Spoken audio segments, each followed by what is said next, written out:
Most of us are victims of the housing crisis and the cost of living crisis. This government is doing nothing for working class people except make excuses. But they've got more money than ever before. Charlie McCreevy from Fianna Fáil made a big fuss about having a 5 billion surplus before the banking crisis. And now the government is going to have a surplus of 10 billion this year, 16 billion next year and 18 billion in 2025. Bringing them to a grand total of 44 billion in surplus cash. Just to put that in perspective, 44 billion at 200 grand a house could build 220,000 houses. You could clear everybody off the housing list and everybody off HAP.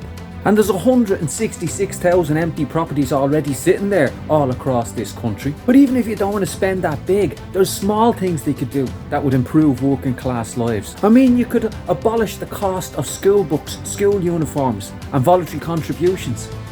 You could make those all free, right? That would only cost 420 million. 420 million out of 44 billion surplus. It's nothing. It's a drop in the ocean, but it'd improve working class lives. But Leo Varadkar says, oh no, we can't spend the surplus, it'll make inflation worse. But that's rubbish. If the state builds public homes, that increases the supply of housing and actually brings down rents. And the housing crisis and inflated rents are one of the driving factors of the cost of living crisis in this country. And even the IMF, even they admit that inflation is being driven by profiteering, by the big corporations. There's no excuse not to spend the surplus. The only barrier is Leo Varadkar's Thatcherite politics. Neoliberalism says, don't spend any money on public services, spend it all subsidising your mates in the private sector. And that's exactly what the government are doing.